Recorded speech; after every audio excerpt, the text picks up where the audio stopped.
Hello friends, मैं हूं अमित और स्वागत है आपका एक और नई वीडियो में। दोस्तों, इंडिया में जुलाई 2025 में किस कार कंपनी ने सबसे ज़्यादा कार बेची हैं, आज हम इस वीडियो में जानने वाले हैं। तो वीडियो बहुत ही इन्फॉर्मेटिव होने वाली है, इसलिए वीडियो में एंड तक बने रहें और चैनल पर नए हैं तो चैनल को सब्सक्राइब कर लें, जिससे मेरी नई वीडियो की नोटिफिकेशन आप तक पहले पहुँच सके। तो वीडियो को ज़्यादा लंबा न करते हुए चलिए जानते हैं कि किस कंपनी ने सबसे ज़्यादा कार बेचे हैं। 14 पोजीशन पर बात करते हैं जीप कंपनी की, जिसने जुलाई 2025 में 251 यूनिट यानी कि 251 यूनिट की सेल की है, जिसमें 9% की गिरावट आई है। जबकि जुलाई 2024 में इस कंपनी ने 276 यूनिट की यानी कि 276 यूनिट की सेल की थी, जो कि इस साल कम है, जिसमें जीप कंपस की 129 यूनिट बिकी है। वहीं ग्रांड चेरोकी की तो मात्र 5 यूनिट ही सेल हो पाई है। 13 पोजीशन पर आई है सिट्रोन, जो कि फ्रांस की कंपनी है, जिसने जुलाई 2025 में 494 यूनिट यानी कि 494 यूनिट की सेल की है, जो कि पिछले साल के मुकाबले 47.5% की ग्रोथ में है। जुलाई 2024 में इस कंपनी ने 335 यानी कि 335 यूनिट की सेल की थी। अब बात करें कि कौन सी कार सबसे ज़्यादा बिकी है, तो सिट्रोन की C3 की सेल सबसे अच्छी हुई है। जुलाई 2025 में इसकी 179 यूनिट यानी कि 179 यूनिट की सेलिंग हुई है। 12th पोजीशन पर आई है निसान, जिसने जुलाई 2025 में 1420 यूनिट यानी कि 1420 यूनिट ही बेचे हैं पूरे भारत में, जिसमें 29.4% की गिरावट आई है। पिछले साल जुलाई 2024 में इस कंपनी ने 2011 यूनिट की सेल की थी यानी कि 2011 यूनिट की सेल की थी, जो कि इस साल कम है। निसान की सबसे ज़्यादा बिकने वाली गाड़ी की बात करें तो वो है निसान मैग्नाइट, जिसकी सेल सबसे ज़्यादा हुई है। 11th पोजीशन पर आई है रेनॉल्ट, जिसकी 2575 यूनिट यानी कि 2575 यूनिट ही सेल हो पाई है। इस कंपनी की सेल में 9.1% की गिरावट आई है, जो कि जुलाई 2024 में इस कंपनी ने 2832 यानी कि 2832 यूनिट की सेल की थी, जो कि इस साल कम है। 10th पोजीशन पर आई है वोल्क्सवैगन। ये कंपनी भी -5.7% की गिरावट में चल रही है। जुलाई 2025 में इसने 3212 यूनिट यानी कि 3212 यूनिट की सेल की थी, जबकि 2024 में इसके 3407 यूनिट यानी कि 3407 यूनिट की सेल हुई थी। भाई साहब, सबसे ज़्यादा महिंद्रा और टाटा ये दोनों कंपनी नई नई गाड़ियाँ मार्केट में ला रही हैं, तब से इनका मार्केट डाउन चल रहा है। 9th पोजीशन पर आई है होंडा, जिसकी 4050 यूनिट यानी कि 4050 यूनिट सेल हुई है पूरे भारत में जुलाई मंथ में। इस कंपनी के पास इतनी कमाल की गाड़ियां हैं, जैसे Honda elevate, Honda city, Honda amaze जैसी गाड़ियां, फिर भी सेलिंग डाउन चल रही है। पिछले साल 2024 में इसी महीने में इसकी सेलिंग अच्छी थी, जिसमें इसने 4624 यूनिट यानी कि 4624 यूनिट की सेल की थी, लेकिन इस साल 12.4% की गिरावट आई है। हो सकता है 2026 में होंडा कोई नई फेसलिफ्ट ला सकती है, तब कहीं इसकी सेल बढ़ जाए। 8 पोजीशन पर आई है स्कोडा, जिसकी 5554 यूनिट यानी कि 5554 यूनिट सेल हुई है जुलाई 2025 में। पिछले साल इस कंपनी ने जुलाई में 2103 यूनिट यानी कि 2103 यूनिट ही बेच पाई थी। भाई साहब, इस बार स्कोडा ने तो कमाल ही कर दिया है, 164% की ग्रोथ देखने को मिली है।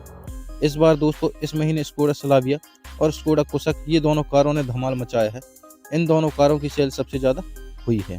7th पोजीशन पर बात करते हैं एमजी की यानी कि मोरिस गराजेस की। इस कंपनी ने 6678 यूनिट की सेल की है यानी कि 6678 यूनिट की सेल की है, जिसमें कि भाई साहब 46% की ग्रोथ मिली है। जुलाई 2024 में इस कंपनी ने 4572 यूनिट यानी कि 4572 यूनिट ही सेल कर पाए थे।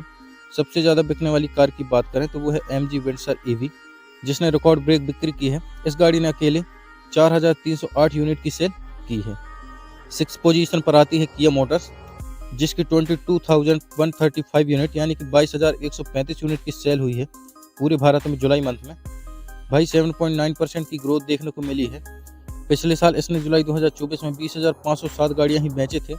सबसे ज़्यादा बिकने वाली कार की बात करें तो वह है किया सोनेट, जिसकी 7627 यूनिट सेल हुई हैं। इसके बिल्कुल नीचे किया कैरेंस है, जिसकी 7602 यूनिट बिकी हैं। 5th पोजीशन पर आई है भाई टोयोटा, जिसकी 29,159 यूनिट ही सेल हो पाई हैं जुलाई 2025 में। इसके सेल में मामूली सी गिरावट आई है, जो कि 1.3% की है, जो कि पिछले साल के मुकाबले थोड़ा कम है। पिछले साल जुलाई 2024 में इसने 29,533 यूनिट की सेल की थी, जो कि 374 गाड़ियाँ इस साल कम है। बाकी इससे टोयोटा को क्या ही फर्क पड़ सकता है। 4th पोजीशन पर आई है टाटा, जिसकी 39,521 यूनिट सेल हो पाई हैं। भाई साहब, टाटा की सेल में गिरावट आई है, जो कि -11.6% की है। पिछले साल जुलाई मंथ में इसने 44,621 गाड़ियां बेची थी। सबसे ज़्यादा बिकने वाली कार की बात करें तो वह है टाटा नेक्सॉन, जिसकी 12,825 यूनिट ही सेल हो पाई हैं, और इसके पीछे इसकी छोटी बहन है टाटा पंच, जिसकी 10,785 यूनिट ही सेल हुई हैं। थर्ड पोजीशन पर बात करते हैं, जिसमें है होंडई, जिसकी 43,973 यूनिट सेल हुई हैं पूरे भारत में। भाई साहब, होंडई की सेल में गिरावट आई है -10.3% की। पिछले साल इस कंपनी ने जुलाई में 49,013 यूनिट की सेल की थी, जो कि भाई इस साल कम है। होंडई की कौन सी कार सबसे ज़्यादा बिकी है, तो वह है होंडई क्रेटा, जिसकी 16,898 यूनिट ही सेल हुई है।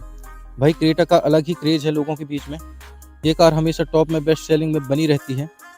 वैसे आपकी फेवरेट कार कौन सी है, कमेंट में ज़रूर बताना। सेकंड पोजीशन पर आती है महिंद्रा। भाई साहब, महिंद्रा की इस महीने की सेल में ग्रोथ आई है 19.8% की। महिंद्रा ने 49,872 गाड़ियाँ बेची हैं, जो पिछले साल से ज़्यादा है। जुलाई 2024 में इस कंपनी ने 41,627 यूनिट की सेल की थी। सबसे ज़्यादा बिकने वाली गाड़ी की बात करें तो वह है स्कॉर्पियो, जिसमें स्कॉर्पियो एन और स्कॉर्पियो क्लासिक दोनों ही शामिल हैं। दोनों की सेल को देखें तो 13,747 यूनिट की सेल हुई है। नंबर 1 पोजीशन पर आती है मारुति सुजुकी, जिसकी 1,37,776 यूनिट सेल हुई है।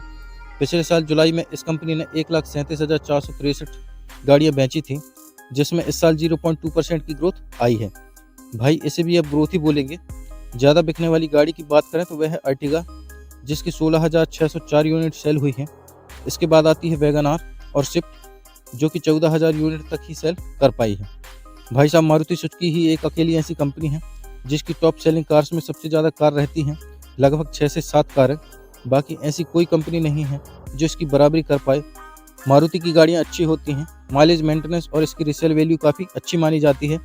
यही वजह है कि ये नंबर 1 पर बनी हुई है। तो दोस्तों, ये थी इंडिया की top 14 cars company selling report जुलाई 2025 की। उम्मीद है यह जानकारी आपको अच्छी लगी होगी। अगस्त में कौन सी कंपनी टॉप में रहने वाली है, कमेंट में ज़रूर बताना। वीडियो अच्छा लगा तो वीडियो को लाइक, शेयर और चैनल को सब्सक्राइब जरूर करना, जो कि आपके लिए बिल्कुल फ्री है। वीडियो में बस इतना ही। मिलते हैं आपसे नेक्स्ट वीडियो में, तब तक के लिए धन्यवाद।